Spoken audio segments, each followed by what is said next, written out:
I am so excited. Welcome back to Rarest Photos. You know how sometimes you're in the right place at the right time, or you look at something at the right time, and you probably wouldn't have seen it before, or you might have never seen it, or maybe seen it a month later, or 6 months later, or 5 years later, or never. Somebody had asked me, "Hey, read Elvis and Gladys. That's a great book." And I just got done talking to Desiree today. We spent 2 hours talking. We're going to break it up into 2 episodes. Earlier in the day, I put out the third video on the third document examiner. And I wasn't intending to do the fourth one today, but I'm probably going to do it. And I'll tell you why. First off, Ray Walker is the fourth document examiner we are going to talk about. And I'll get to that in a little while. But I've got a bombshell revelation that I don't think nobody realizes, somebody realizes. There's some of y'all that have heard this, But everybody says that there's no way that Elvis and Lucy saw each other in 53. No way. He was inseparable. He was stuck to Gladys. Even Harold Lloyd said he didn't spend a night apart from Gladys until he was a grown man. Well, he was a grown man at 18, right? Okay, 1953. Same time that he met Lucy down in Louisiana. And this book had fallen on the floor. Maybe when I was talking to Desiree, maybe in the next couple of videos. I'm thinking, dang it. Books are always falling down. There are always Elvis books falling down. Of course, there's nothing but Elvis books behind me, so what else is going to fall down, right? And so I thought, okay, I'll look through it, and I'm looking at pictures, and this is what I'm seeing. I'm seeing pictures here, right? Of relatives, right there. I'm seeing pictures, and then I turned more pages, and there's more pictures, and I got to this page. Let's see, right. Was it this one past the TCB lightning bolt thingy? Here, left, Elvis's first musical hero, Mississippi Slim, whom he followed around like a pet dog. So, if he followed Mississippi Slim around like a pet dog, something in my mind triggered a memory of something I read somewhere along the lines. And I thought, okay, I'll find a section about Mississippi Slim here. Maybe he went down to Louisiana, something like that. Maybe he went to follow Mississippi Slim. We know Elvis was very excited to go watch musical heroes, to sit in, more to watch musical heroes. But we know he'd done 2 talent shows. He'd cut 2 records in 1953, people. And I'm not saying that to the believers of this book, but just in general. He cut 2 records before Sam Phillips gave him some sort of a deal and put them together later on in 54. He was trying to be an artist. He followed Mississippi Slim around like a pet dog. So I turned back, and literally I turned back to the exact page right here. I didn't even need to flip. That told me what I need to I'm going to read this to you, okay? And since many in the crowd were seen crying during his performance, one can be sure he had not forgotten to rely on dependable old Shep. He's talking about the talent show, right? According to Martha Wallace, a classmate of hers in 8th grade actually fainted during the song. It started then in 53. Elvis made a girl faint. After the encore, which was received with even more tumultuous applause, Elvis took his bow and returned to the wings. Says Miss Scrivener, I'll never forget the look on his face when he came off stage then. Oh, they really like me, Miss Scrivener. They really like me. It is at such moments that we do not censor our thoughts. Out of our surprised reaction, whatever first pops out of our mouth is the truest expression of our feelings, and for that reason should be regarded as both enlightening and justifiable. It would have been entirely justifiable, for instance, if Elvis had said instead, I guess I showed them, that'll fix them, or I wasn't at my best, I wish I could do it over. Bombast or resistance are both legitimate reactions to such success and perfectly reveal that the true drives behind achievement. And I'm getting there. I'm just reading a couple paragraphs before the impactful bombshell that is going to make every believer go, yes! And every doubter go, I can see it now. And every naysayer, or like I say, lollipop kid, what? Sorry, I didn't hear what you were saying. Can you please repeat it 11 million times? And then each time you say it, I'm going to say, oh, what? I didn't hear it. Deaf, right? All right, so, but for a simple, pleased, thankful recognition, how better could satisfaction and enjoyment be expressed? How better his realization that the singer had at last become the song than in those 4 words. They really like me. Now, of course, how did Miss Scribner remember this exact words? His exact words 20, 30 years later. The questioning about Lucy remembering conversations. So we're not there yet, though. Now, at last, the signs were good. And whatever had happened to him in the past year that had made him hide and halt in despair had suddenly and marvelously turned a corner where he could see before him the clearing in the wood. That evening he had bacoops to tell Gladys, who, of course, would pass it all on to the neighbors, and especially to her friend Ruby Black, who had already heard about it from her sons Johnny and Kenny, who had told Blackie, who in turn again urged Elvis to go down to Sam Phillips' studio and cut a record. Go cut a record, Elvis. That's what everybody was telling him. This guy, this kid didn't accidentally wander in to do some little gift recording for his mom. People were excited about him. In 1953, go cut a record, Elvis. Elvis was excited about playing. He played his guitar everywhere. He was excited. He wanted to be an artist. Okay? That's the truth of it. Not some baloney biographer saying that it was all an accident and he didn't do nothing before then. Elvis did things. He tried to do things. And I know that because I am an artist. I'm an artist. You can't help but to sing or do something. This is, in a sense, a form of my artistry. Maybe I'm not sitting here singing a song. I know I can write songs. I know I can sing country music. I know I can sing Elvis songs. I've done all that. I'm doing this now, right? It's an expression of my artistry. You got to do something when you're an artist. Let's continue. We got this part down here to read, and then this part to get to the bombshell. Okay? Stick with me. And then we'll do the 4th document of Ray Walker. Okay, this is important. I'm going to do this in multiple videos. I'm going to stick it over on Elvis and the Legends as well. So, go cut a record. Yet even now, with applause still fresh in his ears, Elvis demurred. The closeness of graduation, so he wasn't even graduated yet here. He wasn't graduated yet. Was his excuse to Blackie. He reckoned he'd better just concentrate on that, Better keep his eye on the ball. Not slide off track at this late date. Another way of saying perhaps not yet, I'm not ready yet. Yet during his last months at Hume's, Elvis returned to his old Milan ways of arriving every day with his guitar slung over his shoulder, and as summer and the warm weather came around, he took to sitting underneath a tree on the school grounds at recess and singing. This is not even the part yet, but this is all part of it, right?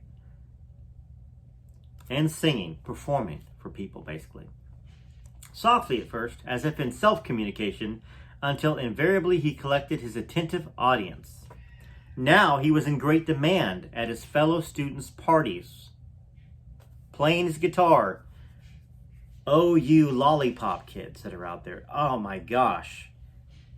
They may never come back to the channel.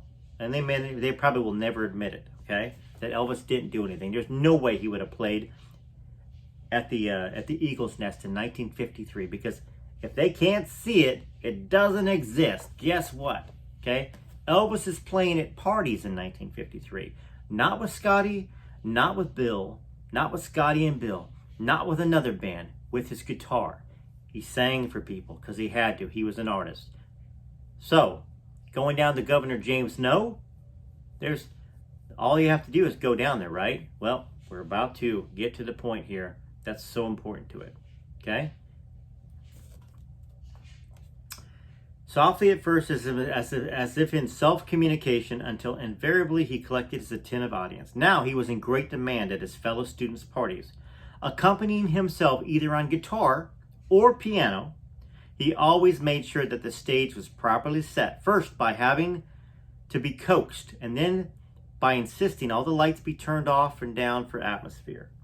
Just as during the cold months, recalls Lillian, if the room the party was going to be in had a fireplace, Elvis always insisted on it being lit to set the mood, right? It was the performer he was working on now, the role, which he was becoming more confident in and more comfortable with. The months that at the beginning of his senior year he had envisaged, I'm sure that envisaged, envisaged, I don't know how to pronounce it, as dragging endlessly had in fact flown by. Now there were only 3 months to go, then 2, then 1. Suddenly, there were only 2 weeks left. He's in high school, everybody. Elvis is in high school right now.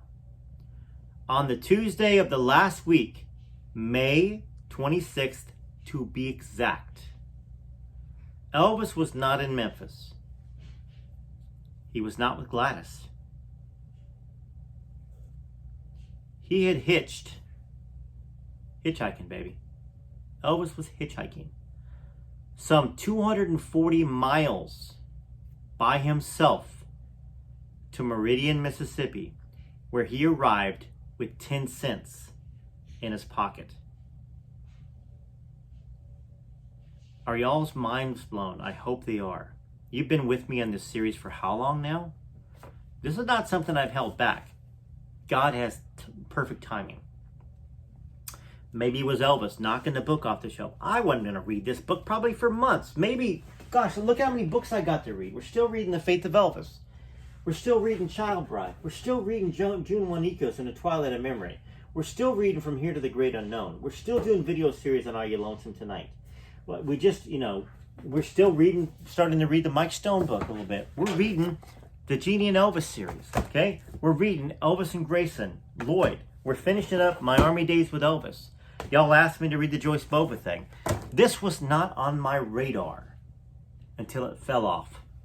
And it was sitting, y'all gonna be embarrassed, I'll be embarrassed on that dirty floor. It was sitting right about here, right about down here, okay? And I picked it up. I came down here to finish vocals. I had to punch a part. I sang it and I listened to it in the car. I went, oh my gosh, that's out of tune. You gotta go redo it. So I did the song.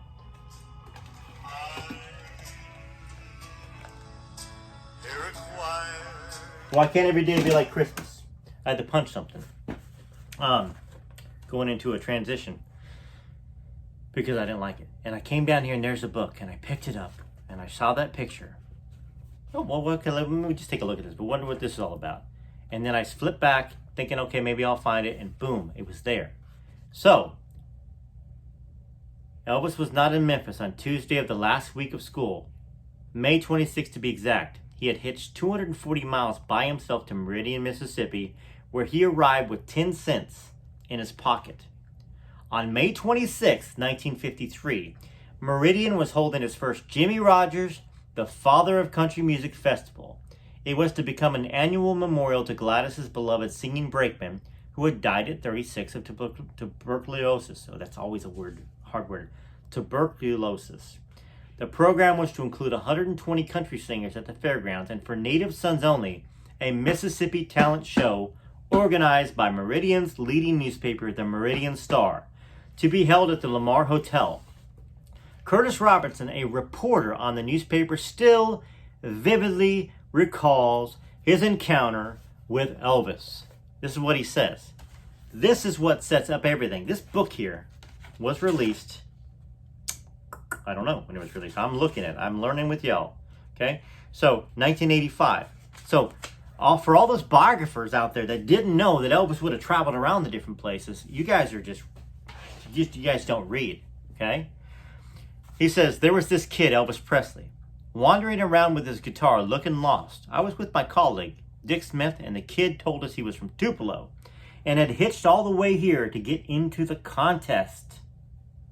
That's right, Tupelo. Of course, if he'd said where he was really from at the time, not living in Mississippi, would have disqualified him. He was flat broke. It turned out he only had 10 cents on him. Dick took pity on him and paid for his room and board. He entered the contest and won second prize. Do y'all know this? Does anybody know this? No, most people don't. I didn't know it. But Elvis himself knocked the book off the counter. That's what I believe. Maybe. I mean, it would make sense. Let's just say he's got a daughter and he could never be a a father to her, and he didn't find out until right before he passed away, what would he do if he had any power? If he had any way to move things? And my old music manager, Merle Kilgore, said he did. Said he knocked the picture off the wall, and we were talking about it one time, the picture flew off the wall in Nashville, Tennessee, when I was about 23, when he was talking with Elvis. So Richard took pity on him, paid for his room and board. He entered the contest and won second prize. I can't remember what he sang, but I remember the prize. It was a guitar. Dick and I always remember this because Elvis never paid him back. Whatever. It's okay. He was young, right?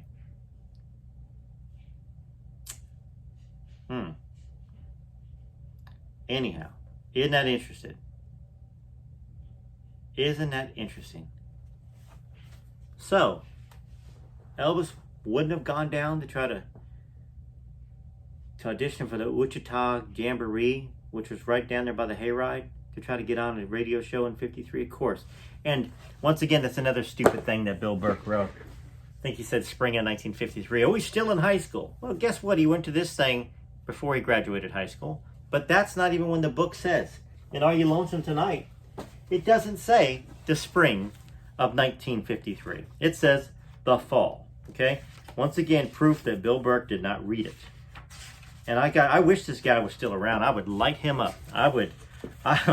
He would be so mad at me.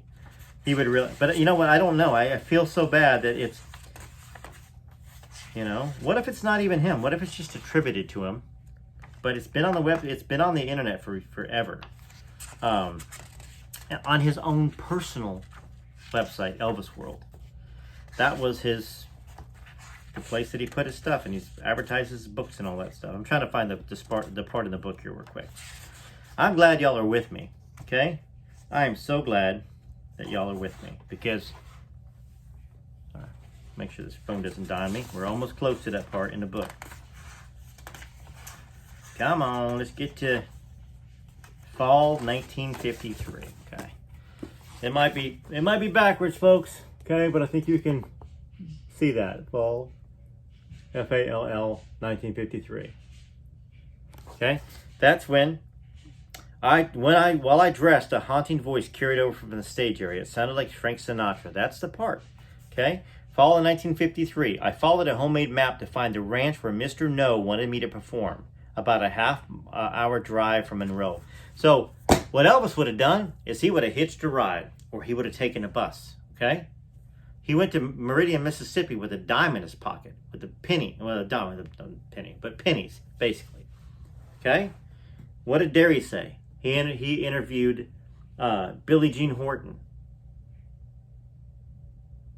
Hank Sr.'s second wife or third wife. Also, Johnny Horton's ex-wife. You fought all the way, Johnny Reb, Johnny Reb. My music manager, Merle Kilgore, my good friend, wrote that.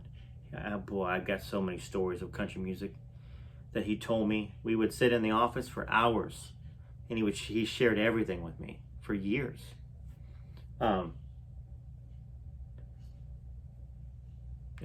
I'm going to get choked up talking about that, but let's get into the document here. I'm not even prepared to do the document yet. I wasn't even planning on doing it, but we're going to do it. All right, I had to go get the document, okay? Like I said, I was not planning on doing this video right now, but fate intervened, and it provided that section in Elvis and Goliath. First, a picture of Jimmy Rogers, and then, my goodness, okay? That's my kid up there, my 9-year-old, jumping up and down like he's never going to break the floor. I think he's going to break the floor eventually. He jumps up and down so much. Ray Walker. Questioned document examiner. Okay, Dallas, Texas. Gives his number. Says press release. August 10th, 1987. I have examined an excellent copy of the poem given to me by Lucy DeBarbin, a 5-page letter written to the president, authenticated to be written by Elvis Presley, a note also authenticated to have been written by Elvis Presley titled TCB, Elvis Presley's handwriting published in 2 books, Further, I have examined and dated a diary kept by Lucy Debunking. So, he examined it, folks, okay? This is not Derry. Not that I'm trying to convince doubters or believers. But it is important to note that this isn't Derry that's saying, oh, it was old. Okay? It was examined by professionals. After several weeks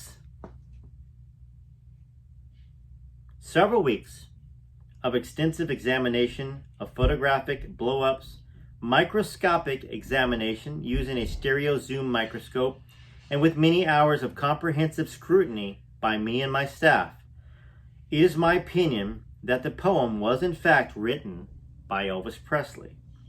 My findings and documented evidence can be reviewed by appointment only at my office in Dallas, Texas. Ray Walker, questioned document examiner, the state of Texas, county of Dallas. Before me, the undersigned authority on this day personally appeared Ray Walker, known to me to be the person whose name is subscribed to the foregoing document, and acknowledged to me that he executed the same for the purpose and considerations therein expressed. Given under my hand and seal of this office on the 10th day of August, 1987. Notary Republic, looks like maybe Alice or Alicia Felt, something like that. In and for Dallas County, state of Texas. My commission expires 1/2 of 1990. Okay? That's Ray Walker. So that's another piece of evidence given by Desiree. And Derry is like, I didn't even know that I'd given those to her. I don't think Derry gave those to Desiree. I think that Lucy had them, and that she has her mother's personal effects, right? Why wouldn't she have the documents? So he was surprised. He said I'm sure they're up there with the scorpions in his attic. And I say that lightly because there's this Facebook page, that I think he misses going on there and going back and forth with them, but they blocked him. They don't want to hear the truth. They want to be stuck in their own reality of bickering back and forth with each other, and it sucks. It sucks because the person's page, I really honestly believe that she was trying to do something good, and that she had a good mission, and she was doing well at it, and she's destroying herself, unfortunately. Not by blocking me and Derry, but what she took on and what she allowed to happen on her page. And I've got a lot of messages from her. She's a smart person. She's intelligent, but she got caught up in it, I guess, maybe. And then she felt like she had to defend her people. Sometimes the best thing is just to delete it, get rid of the drama that she started herself.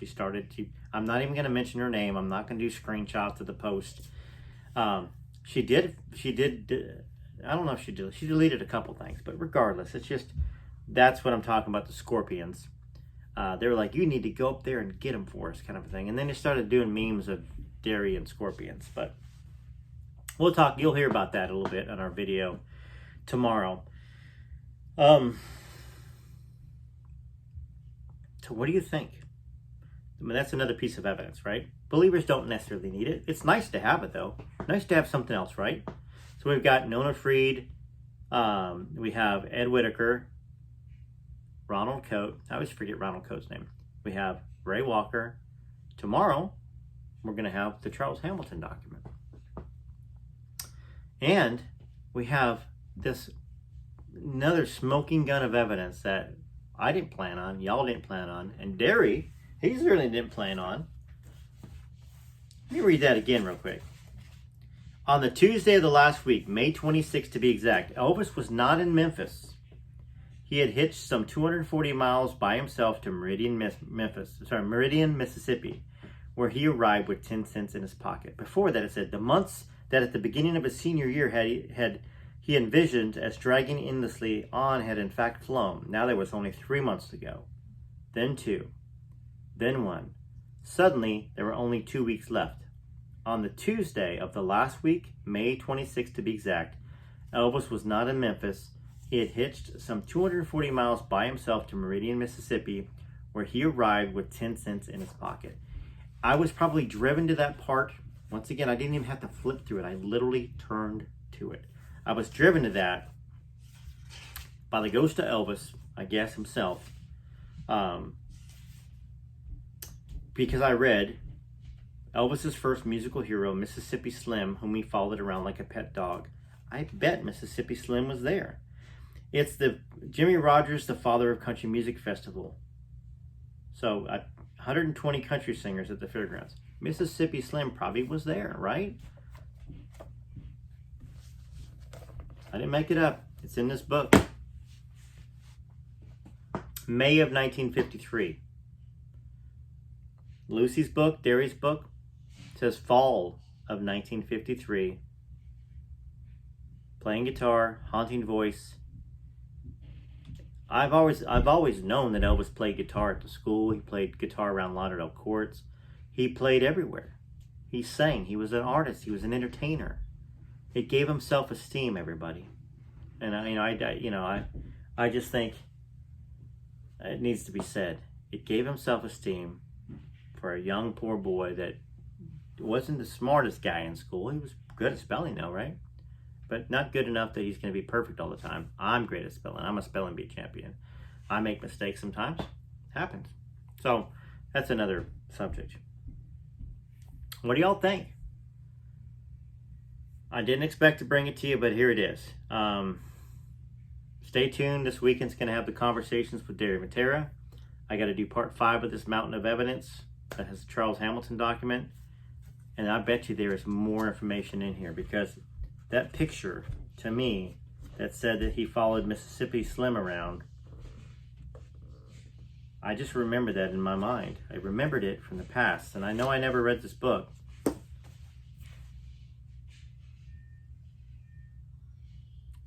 How much more do I have to conclusively prove that all the things that are stated in this book, all the dates and times and the likelihood of it happening? People want to call Lucy's sister a liar. Elvis didn't cut her grass. Elvis cut everybody's grass. That's how he made money, okay?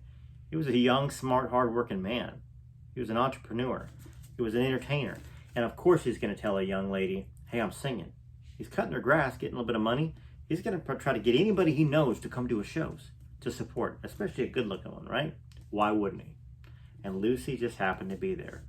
Was it fate? She happened to be there at James Knows little get-together where everybody on that stage didn't get paid. They just played for exposure, right? All right. Unexpected. I'm surprised. I'm happy. I've got to send... I don't even know. Once again, how many times has Desiree read this book? I don't know. She might not have even read it in the last 30, 40 years. But what all the naysayers or the lollipop kids, they just want to prove every little thing. They want to stick about whether the jacket was purple or black. Who cares? I told Derry that in the conversation. I don't care whether it was navy blue or dark blue or purple or black. I don't care. It matters nothing to me to believe this story or not. What matters to me is, could she have met him down in Louisiana, fall of 1953, with him singing on stage with just a guitar? Could that have happened? Yes, could have happened. I know that for myself. But this is nice backup evidence, right? That he hitchhiked 250 miles with 10 cents in his pocket. Would have done the same thing down there, right? Because there was the Louisiana Hayride, which was the biggest show besides the Opry. So, as an artist, you go do those things. You try your hardest to get exposure. You try to get accepted. You try to get a break. You try to get your first big break, which is part of the reasons why I went down to the studio and cut a couple times, trying to get a break, you know? So we have that now. This whole stupid thing with Bill Burke and mountains, that's all eradicated. We ain't got to worry about any of that stuff. The guy's there was a hack piece that he put out there. But that explains the naysayers, the lollipop kids that are out there that don't believe it because they read something else online that's unfactual. It's not an informed decision. It's an uninformed decision, which is something that Derry said on the video that you're going to see tomorrow. I've always said, please have your opinion, but try to have an informed one, okay? And maybe not just me, too. And it is hard to do your own research sometimes. And I've got people that have done research for me, but all the core stuff I found, well, not all of it. Somebody accused Lucy's sister of not living in Memphis when Elvis could have cut her grass. I didn't look that up. That was oh, my brain is not working. I'm so sorry that I'm spacing your name right now. You know how easy it is right here? Let's go ahead and call out some people that have done some wonderful research. Okay, we're going to start with more recently. That would be Janine Tate. Would be she's been sending me a lot of stuff recently. And let's go to my emails here. I'm bad with names. I've always been bad with names. I'm great with faces. All right. So, I got some Christmas tree pictures in here. This is good. I'm looking forward to it. Tammy is one that has sent me some stuff. Tammy Fauci. Then we have, let's see here. Susan Swartz actually offered to send me some books. So that's great. I'll take her up on that.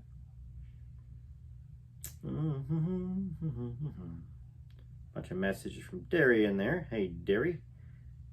Let's see. April Madden's been sending me a lot of messages. Not research stuff, but she did say that she was watching another video with Billy Stanley. And he said something immediately made me say, Lucy. We know he's talked about that Elvis said there's 2 people he loved in his life, and you don't bother guessing. Because it wouldn't be anybody that Billy knew. It wouldn't be Linda Thompson, unfortunately. I personally believe those 2 people were Gladys and Lucy. That's what I believe. Now, not to disparage any of the other girls, but we all know he made everybody feel like they were the only ones. We know that. Charlotte in Texas has sent me some great stuff recently. I'm like literally so upset at myself that my brain is just not working right now. Too many videos, too much talking. And I don't know why this is buried so far back. We haven't talked, I guess, in about a week or so. That's why. Well, Melissa Dewsnap, she's the one. It's actually Mel. Sent me a really nice email. This is horrible. Sarah J. Powers, she sent me the forward, the Charles Hamilton forward that I read to y'all. Okay, she was the first one that sent it to me. Beth Ann mentioned something about Elvis dental visit and DNA. That's really nice. I mean, I don't think I can get any of that stuff, unfortunately, but and it's been 50 years, so don't know whether or not any of that stuff would even be around. And you probably have to get a court order to get it anyways. It's Elvis's DNA, right? Anybody can get it. Sandy, I'm so sorry. Oh my goodness. How could I, for 3 minutes of scrolling on the phone, how could I forget the one that sent me the most? You have sent me the most. I've done tons of research on my own, but you've sent me the most and great supporting evidence. Man, I just need to sit there all day long and just repeat your name over and over again. Like when you write it on a chalkboard. Sandy Kirkendale, Sandy Kirkendale, Sandy, Sandy, Sandy, Sandy, baby, Sandy. Thank you so much, Sandy. I appreciate how far you've gone to bring some light into the darkness, baby. Appreciate you. I appreciate every one of y'all, okay? Takes a lot of my energy and time to do this, and it's a passion of mine, but at the same time, I'm driven by y'all constantly. Hey, they're looking for something new to watch. They want to watch something new. They want to hear something new. They want more of this book. They want more of that book. They want to hear about this. They want to hear from this person. And so it's fun. I'm on an adventure with y'all, okay? Hope you all enjoyed the little trumpet playing I had. I maybe I'll do some live trumpet playing, but unfortunately, recently I sold a couple of my trumpets to pay some stuff off. My trumpels. So the only trumpet I got sitting up here by my Elvis stuff, it's really not a functioning trumpet. It's got the second valve out of it because it was dented. But that's what I was. I was a professional trumpet player, or professional level trumpet player by the time I was 16. I played euphonium as well, which euphonium is like about that big. It's like not a tuba. But then of course I played tuba too when my music teacher needed me to play it. Played some oboe. Had an alto sax. I could play some saxophone. Piano player, guitar player. trombone, slide trombone, and valve trombone. I pretty much played everything. Not bragging, but I was poor. And when you're poor and you live in the middle of the desert and you don't really have a whole lot going on, I mean, I had records to listen to and stuff. You got time to get good at stuff, right? They say that if you could spend 15 minutes or 18 minutes a day for a year straight, you'd be better than 95% of the world at whatever it was. So never give up. Maybe it's a year straight at knitting. Maybe it's a year straight at piano, 18 minutes a day. There's YouTube lessons, guitar. Just don't give up. Just do it. Work on songwriting. Whatever you do, 18 minutes a day for a year, you will be in the top 5% of the world, okay? Now, don't pick something like that. If you can't sing, if you can't carry a tune in a bucket, and when you sing, dogs bite you, okay? Cats throw themselves into the window, birds into the window to the ground. Do not try to sing. Do not. 18 minutes a day is not going to make you in the top 5. Find out something you have a natural affinity for, or try a bunch of stuff. You know, it could be drawing. Maybe you didn't know you could actually draw. You know, it's better than a stick figure. Okay, I've seen these videos on drawing online that makes me want to draw. It starts out with anyways, it starts out with half a face, and they show how to draw the nose, and they do little triangle stuff and shade and all this other stuff. It's very interesting. Makes me think I could do it, and maybe I will. But that's all I got. TCB, TLC. Thanks to everybody. Till next time.